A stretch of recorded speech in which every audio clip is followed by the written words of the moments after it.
आज 3 लोकसभा सीटों पर उपचुनाव और 29 विधानसभा सीटों पर उपचुनाव के नतीजे आए हैं। उन नतीजों में क्या है, क्या खास है और कहां कांग्रेस भारी पड़ी, कहां बीजेपी का पलड़ा भारी था, कहां ममता ने झटका दिया, इन सारी चीजों की इनसाइड स्टोरी हम आपको बताएंगे।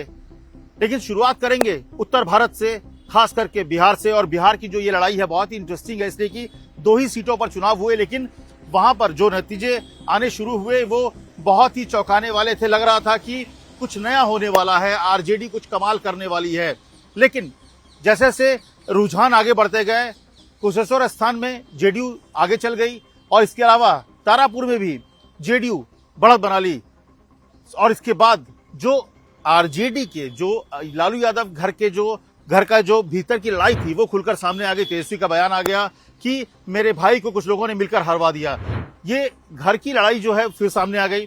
दूसरी तरफ ऐसा लग रहा था कि लालू यादव के आने के बाद का इम्पैक्ट है कि आरजेडी शुरुआती रुझान में आगे बढ़त दिखा रही थी, लेकिन ऐसा हुआ नहीं।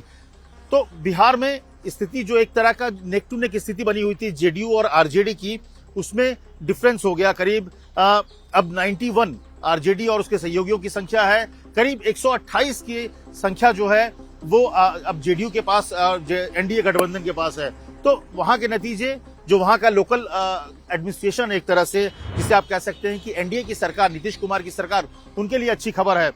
तो दूसरी तरफ अगर आप देखें, यहां से अगर थोड़े हिमाचल तरफ चले, पहाड़ पर, तो पहाड़ पर मुझे लगता है कि सबसे बड़ा झटका बीजेपी को लगा है। हिमाचल प्रदेश में मंडी सीट, लोकसभा की सीट, वो बीजेपी हार गई। 3 उपचुनाव थे, 3 उपचुनाव, वो तीनों विधानसभा के उपचुनाव बीजेपी हार गई। मतलब पूरी तरह से कांग्रेस ने हिमाचल में उपचुनाव में बीजेपी का सुपड़ा साफ कर दिया है। और मुझे लगता है ये बहुत बड़ा झटका है वहां के मुख्यमंत्री के लिए भी, क्योंकि उनके वहां के मुख्यमंत्री पर सवाल खड़े हो रहे हैं कि क्या होगा उनका, क्योंकि जो बहुत जल्द ही चुनाव होने वाले हैं।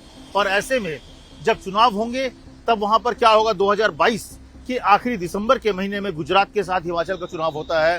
तो ऐसे में एक तरह का जो एंटी इनकम्बेंसी है वो खुलकर सामने आया कि जो हिमाचल प्रदेश की जनता है उसने बीजेपी को रिजेक्ट किया, वहां की सरकार के खिलाफ वोट किया। उपचुनाव के नतीजों को आमतौर पर वहां की जो लोकल सरकार होती है उनके कामकाज से देखा जाता है। और ये साफ हो गया कि हिमाचल प्रदेश में बीजेपी की सरकार पूरी तरह से फेल दिख रही है इन नतीजों के आधार पर। और वहां पर जो कांग्रेस ने जिस तरह से जीत हासिल किया, ये दिखाता है कि लोकल जो नाराजगी है वो जबरदस्त है मुख्यमंत्री के खिलाफ और वहां की भाजपा सरकार के खिलाफ। लेकिन दूसरी तरफ अगर आप देखें तो बाकी जगहों पे क्षेत्रीय पार्टियों ने, जिनकी सरकार है, उन्होंने अपनी सत्ता बचाए रखी। सबसे बड़ी बात अगर बात करें तो इसी साल मई में बंगाल में और आसाम में चुनाव हुए। बंगाल में ममता ने बड़ी बहुमत से चुनाव जीता। और अगर असम की बात करें तो वहां असम में भी अच्छी खासी सीटों के साथ हेमंत बिश्व शर्मा मुख्यमंत्री बने। लेकिन दोनों का जलवा, अगर जो उपचुनाव है, 5 असम में, 5 बंगाल में, और जो नतीजे हैं वो दिखाता है कि बंगाल में ममता का जलवा पूरा बरकरार है। तो हेमंत बिश्व शर्मा ने भी पूरी पार्टी को लेकर आगे बढ़ी और हेमंत बिश्व शर्मा पे वहां की जनता ने विश्वास जताया और उनकी झोली में सारी सीट डाल दी। राजस्थान, अब अगर आप बात करें राजस्थान में भी चमत्कार इस लिहाज से कि पिछले कुछ दिनों में पार्टी के भीतर बहुत लड़ाई चल रही थी। पार्टी के भीतर कहीं ना कहीं जो आप कह सकते हैं कि एक तरफ मुख्यमंत्री अशोक गहलोत, तो दूसरा सचिन पायलट की जो सहयोगी हैं, बार बार सचिन पायलट नाराज हो रहे थे। वहां पर पार्टी को संभालना मुश्किल हो रहा था और लग रहा था कि इसका सीधा असर जो पड़ेगा उपचुनाव पर पड़ेगा। लेकिन कहते हैं ना कि जादूगर हमेशा जादूगर होता है। और हम लोग बात करते हैं, सब लोग को पता है कि मुख्यमंत्री अशोक गहलोत को जादूगर भी कहा जाता है। तो वो उन्होंने अपने जादू दिखाई, एक बार फिर से उन्होंने जादू दिखाई। और जहां संकट था कांग्रेस को, वहां पर दोनों सीटों पे कांग्रेस ने जीत ली। जो एक उम्मीदें थी, लग रहा था कि बीजेपी कमाल करेंगी, ऐसा कुछ नहीं हुआ। बीजेपी जो पार्टियों में अलग अलग लोगों में बिखरा हुआ था, जो एक तरह से अंदरूनी खींचतान में पूरे खुलकर दिख रही है। जो पूनिया है, जो उनके अध्यक्ष हैं, एक बड़ा फैक्टर है। तो दूसरी तरफ गजेंद्र शेखावत खुद को वहां पर एक अलग फैक्टर के तौर पे देखते हैं। राजेंद्र राठौर वो अपने आप को भी मुख्यमंत्री का दावा करते हैं। इसके अलावा वसुंधरा फैक्टर भी है। तो ऐसे में पार्टी अलग अलग टुकड़ों में बटी हुई थी, जिसका खामियाजा बीजेपी को उठाना पड़ा और अशोक गहलोत ने जादूगरी करते हुए दोनों सीटें जीत ली। तो ये एक बड़ा फैक्टर था वहां पर भी। इसके अलावा अगर आप बात करें तो ये जैसे कि फिर मैं आपको घुमा के वापस बिहार पे ले जाऊंगा कि कांग्रेस की स्थिति। कांग्रेस भले ही राजस्थान में 2 सीटें जीत गई हो, हिमाचल में उसके लिए अच्छी खबरें आ गई है, लेकिन बिहार में उन्होंने एक तरह से अपनी पूरी ताकत लगा दी थी। कुछ दिन पहले पार्टी में ज्वाइन कराया उन्होंने कन्हैया कुमार को, जिग्नेश मेवानी को और हार्दिक पटेल, ये 3 युवाओं को उन्होंने बिहार में उतारा था चुनावी मैदान में, लेकिन उसका कोई फर्क नहीं पड़ा, कोई असर नहीं पड़ा।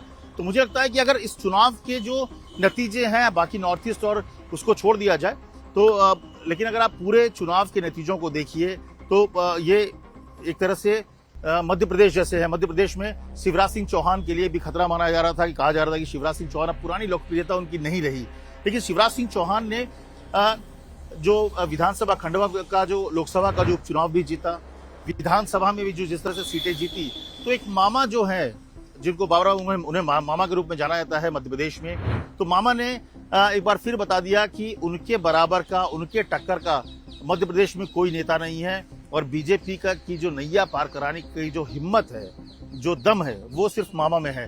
तो रीजनल पार्टियों में अगर आप बात करें तो या राज्यों की राजनीति की बात करें तो सबसे बड़ा उलटफेर अगर कहीं देखने को मिला है तो वो सिर्फ और सिर्फ हिमाचल प्रदेश में है। बाकी जगहों में जो सत्ता में है उन्होंने अपनी सत्ता को बरकरार रखी है, चाहे ममता बनर्जी हो, चाहे शिवराज सिंह चौहान हो, चाहे अशोक गहलोत हो, चाहे फिर आप बात कर ले हेमंत बिश्व शर्मा की।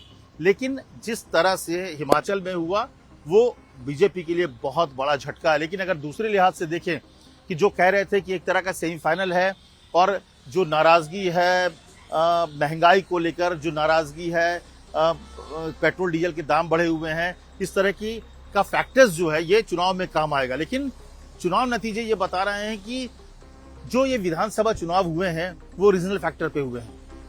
पंजाब के चुनाव अपने होंगे, योगी का जो उत्तर प्रदेश का चुनाव होगा वो अपने अंदाज पे होगा, क्योंकि बंगाल में जो चुनाव लड़े गए वो बंगाल के मुद्दे पर लड़े गए। हिमाचल की बात तो हिमाचल में आप कह सकते हैं एंटी इनकम्बेंसी था उनका।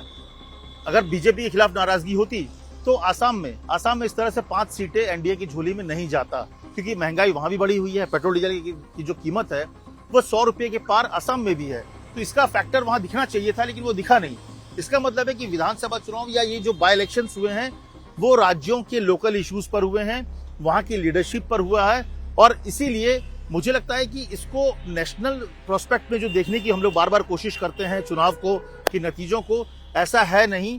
जो नतीजे हैं वो उन राज्यों के हिसाब से हैं, राज्य के इश्यूज हैं, राज्य के मतदाता हैं, उन्होंने जो मौजूदा सरकार है उसके परफॉर्मेंस के आधार पर मतदान किया। नाराजगी थी जो खुलकर सामने हिमाचल में दिखी। तो मुझे लगता है कि इस पूरे चुनाव में अगर आप देखें तो कांग्रेस के लिए बूस्टअप निश्चित तौर पर एक है कि हिमाचल में उसमें फायदा हुआ।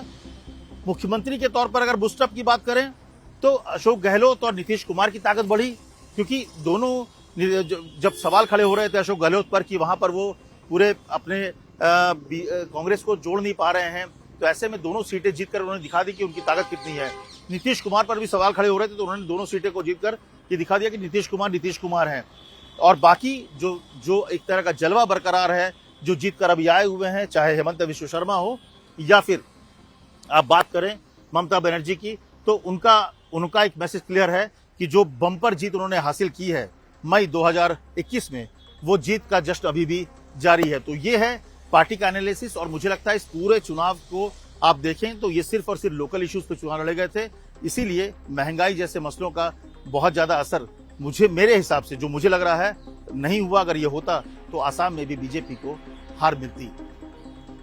मुझे लगता है इसी तरह से जो तमाम खबरें हैं, इनसाइड स्टोरी है, आप मेरे साथ देखिए। मैं आपको हर दूसरी खबरों के बारे में, पॉलिटिकल खबरों के इनसाइड स्टोरी सुनाता रहूंगा, बताता रहूंगा, दिखाता रहूंगा। लेकिन इसके लिए आपको टाइम्स और नवभारत डिजिटल प्लेटफॉर्म पर हमेशा बने रहना पड़ेगा। नमस्कार।